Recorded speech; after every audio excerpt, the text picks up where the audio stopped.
Cái này là do mối nó sáng tạo cho, không phải anh sáng tạo. Nhưng mà cái chọn lựa của anh nó quan trọng. Cái sáng tạo chính là cái sự anh chấp nhận cái tình huống này và anh chọn nó.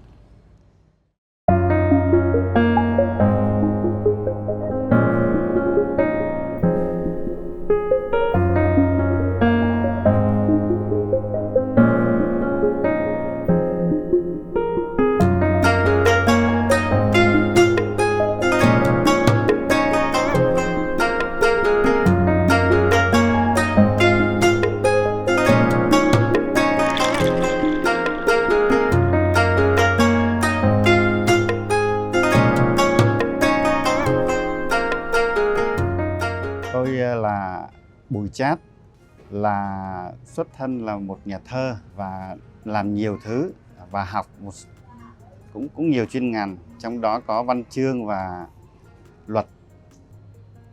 Bắt đầu chuẩn bị vô đại học thì tôi nhận ra cái sự thích thú hoặc cái chú tâm của tôi về ngôn ngữ, tức là thông qua thơ.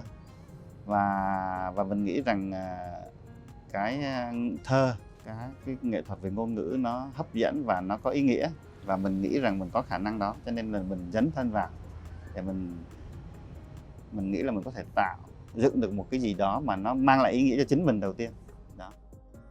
Gần đây khoảng 6 năm nay, từ 2019 thì tôi bắt đầu chuyển qua hoàn toàn vào nghệ thuật thị giác.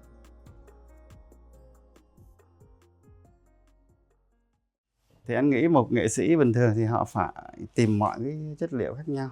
Các cái vật liệu thì nó có tiếng nói của chính nó. Thì mình một bức này anh cũng thích, tức là nó là một cái bức tranh mà nó coi như nó dở dang. Tại vì khi nó hết vải anh căng vào đây anh thấy nó thiếu một đoạn, thì không nhất thiết nó phải đầy. Nếu mình bỏ đi thì phí quá, thì anh mới vẽ một cái bức coi như là nó coi như 2/3 bức tranh, hoặc là chính một bức tranh đó. Cái này cũng là một phần của nó, cũng là cái này là trên giấy thì muốn vẽ phủ lên. Không phải là không còn làm thơ nữa, không phải là đột nhiên, nhưng mà vì thơ hay là hội họa thực ra là nó cũng chỉ là một chất liệu để diễn đạt mình, hai ngôn ngữ khác nhau. Và thơ hoặc là hội họa thì đều có thể diễn đạt một mảng nào đó trong con người mình, một thứ gì đó khác. Nó không thể thay thế được, tại vì chỉ thơ thì nó diễn đạt được cái điều này, còn bên thị giác thì nó diễn đạt một cái điều này. Thì thực ra sau khi vẽ gần đây tôi cũng lại làm thơ lại. Tôi nghĩ là bản thân một người nghệ sĩ, họ nhìn được vào bản thân mình thì họ sẽ thấy được rất nhiều thứ. Nếu mà họ có cái khả năng thì họ có thể khai thác được nhiều mảng. Và cái điều đó là cái điều nó bổ sung cho nhau. Nó với có thể là giống như khi một nghệ sĩ họ thực hành trong nhiều lĩnh vực, thì sau này thì người ta sẽ phải nhìn tổng quan từng lĩnh vực để thấy hết được toàn bộ cái thế giới quan, những cái phía bên trong, những cái mình tạm gọi là cái nội tâm, những cái tâm trí, những cái liên quan đến cái thuộc về con người của nghệ sĩ, thì nó mới bộc lộ ra được hết. Thì vì tôi trong cái hội họa thì tôi chủ trương có một cái lối hội họa, tức là tôi cũng ứng dụng hoàn toàn cái cách làm thơ của tôi chuyển qua hội họa, là tôi gọi đó là hội họa tình huống. Thì tất cả những đường mối này đều là do mối nó để lại. Nó ăn, tức là cái này tức là khi họ bảo quản, họ không biết cắt, họ trồng cái sắc si kia lên bức tranh này, mà đúng ra cái đấy là sai. Thực ra nó phải có những cách để không ảnh hưởng, nhưng mà cuối cùng chính vì thế là cái sắc si bị ăn mối, nó lây qua đây đó. Thì khi anh phát hiện ra thì anh thấy nó quá đẹp đó, anh thấy nó là một cái bức tranh hoàn toàn khác đó, tất cả những điều này. Và anh muốn giữ lại cái này để anh đặt tên lại bức tranh này là Hiện thực thần kỳ hoặc là hiện thực huyền ảo đó. Tức là những hiện thực đấy nó khốc liệt nhưng mà nó tạo ra một số thứ quá thần kỳ, thì anh cho đây là những tình huống mới.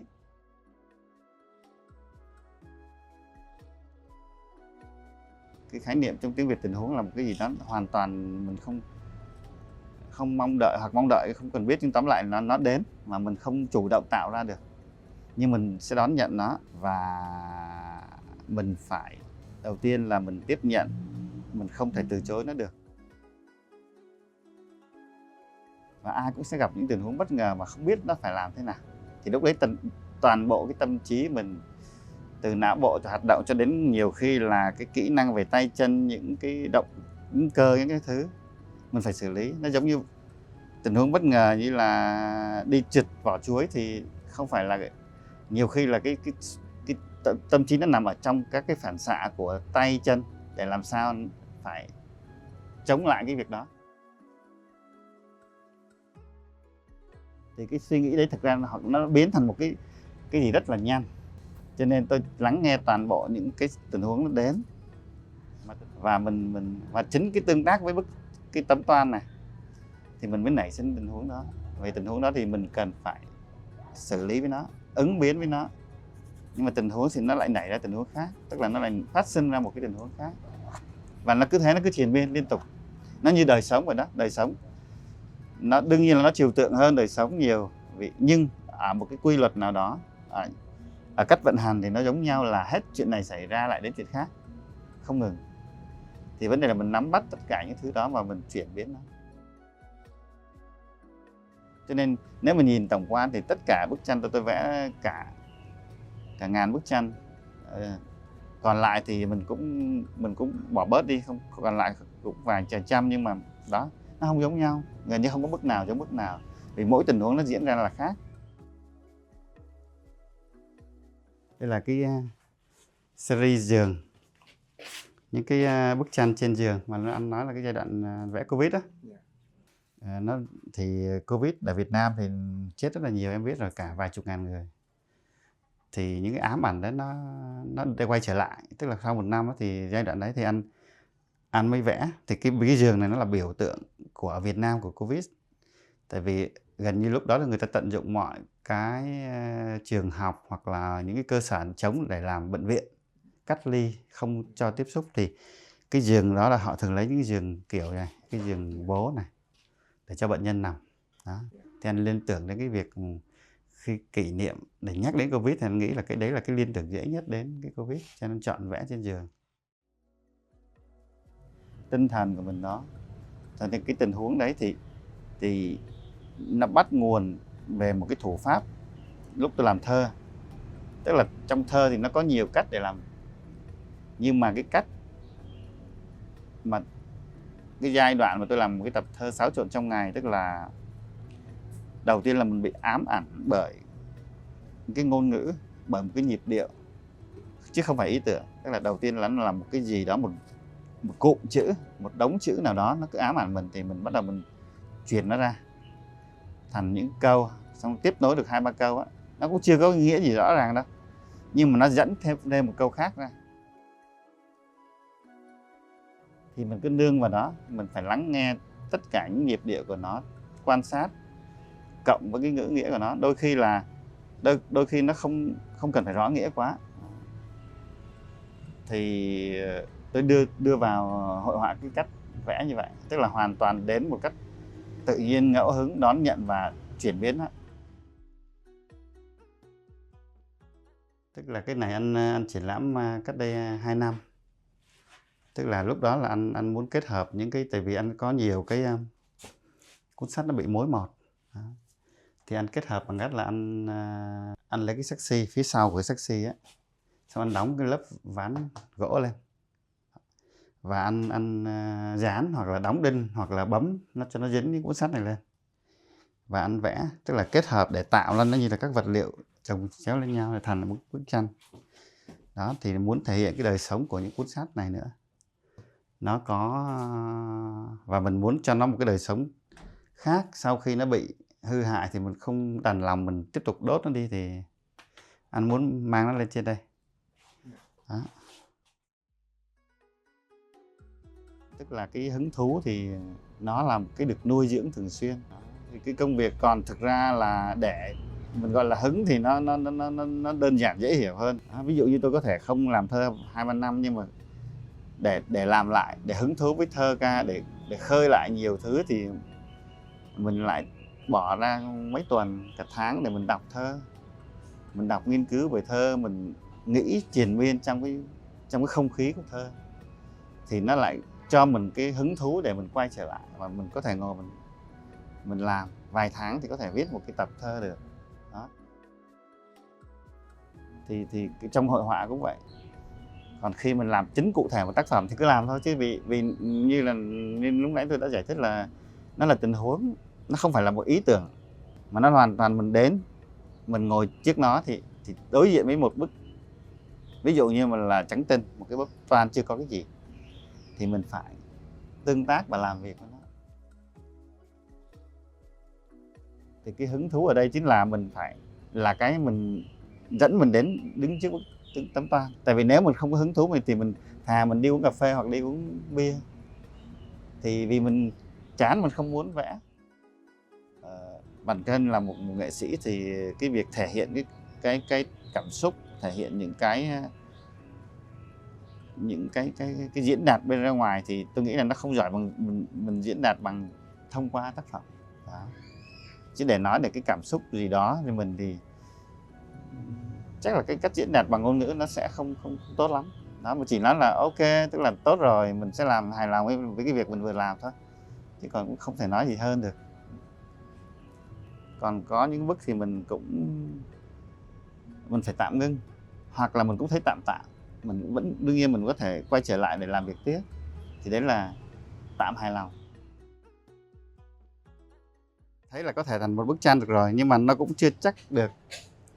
Đương nhiên ví dụ vì thường ăn thường ký là lúc nó ướt đó, anh có thể ký tên lúc này nhưng không nhất thiết là bức tranh nó xong. Tại vì thường là một bức như này thì ngày mai, ngày mốt, nói chung là liên tục, có thể kéo dài hàng vài tuần, anh vẫn mang ra, anh kiểm tra lại xem, anh phải nhìn lại xem nó đã thực sự là xong chưa đó, nó vẫn có thể là sẽ được vẽ tiếp đó. Nhưng mà bây giờ anh nghĩ là tạm dừng ở đây là ok rồi đó. Cũng có thể sẽ không vẽ thêm, nhưng mà có thể vẽ thêm thì đến mai mới biết được. Tức là tùy tình huống ngày mai mà anh thấy nó cần, nó lại nảy sinh một vài thứ nào đó mà mình cần xử lý thì mình xử lý tiếp đó. Thì thường là như vậy. Thì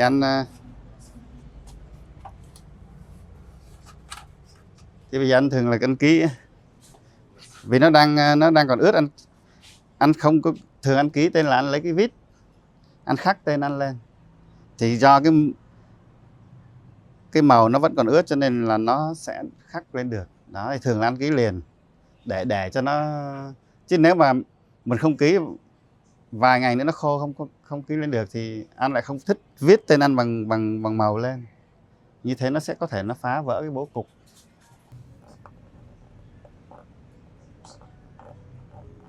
Thì tôi chủ trương là không xây dựng một ý tưởng trước và cũng không kết thúc bằng ý tưởng, cũng không cần phải nói một cái điều gì rõ ràng, và mình không hoàn toàn, mình muốn là cái nghệ thuật là một cái đến tự nhiên và không bao giờ có một cái gì lặp lại, nó không có công thức. Thì tôi chủ trương là cái hội họa nó bám vào cái đó, không phải và từ ý tưởng mình phát thảo ra, hay là mình xây dựng một ý tưởng lồng vào những ẩn dụ hoặc là những cái biểu tượng, mà mình để cho nó đến tự nhiên. Và tôi không chủ trương có phong cách, tức là hoàn toàn không chống lại, một dạng chống lại phong cách, vì tôi không chọn phong cách, mà tất cả những gì diễn ra lúc đó thì nó sẽ được thực hiện tốt nhất. Và tôi làm cũng được hơn 10 cuộc triển lãm cá nhân, và cũng gây rất là nhiều cái dư luận khác nhau. Có nhiều người cũng hứng thú và cũng có nhiều người phản ứng để chống lại và thậm chí là chê bai, hạ thấp. Đó. Không phác thảo, không ý tưởng, không thông điệp. Nói chung là tất cả những thứ gì đó đến là mình thể hiện ra, xử lý nó ra. Tại vì đối với tôi là nghệ thuật là chính là xử lý chứ không phải là sáng tạo. Đấy là những lý do mà có lẽ rất là nhiều người không thể chấp nhận được cái lối hội họa của tôi. Tôi nghĩ thì họ nên đến với nghệ thuật bằng một cách rất là trong sáng hồn nhiên, tức là yêu nghệ thuật thực sự. Vì cái yêu đó nên họ sẽ được mở rộng, tức là cái tấm lòng họ mở ra theo nghĩa là họ sẽ đón nhận được cái mới. Còn nếu mà tiếp cận nghệ thuật vì một cái lý do gì đó, vì cái mong muốn có lợi gì đó, mà có thể họ sẽ bị thiệt thòi, tức là họ sẽ đóng mình lại, từ chối nhiều thứ có thể mang lại điều mà có thể họ sẽ happy hơn đó. Thực ra lời khuyên thì khó là vì bản thân lúc tôi còn trẻ tôi cũng không nghe lời khuyên người khác đâu. Các bạn trẻ phải tự tin vào con đường của mình, còn con đường của mình như thế nào mình phải chọn. Thì thực ra là chỉ có mình biết được là mình đúng hay không thôi. Chỉ mình biết rằng mình đang đi đâu, đang làm gì và làm sao để tốt cho mình thôi.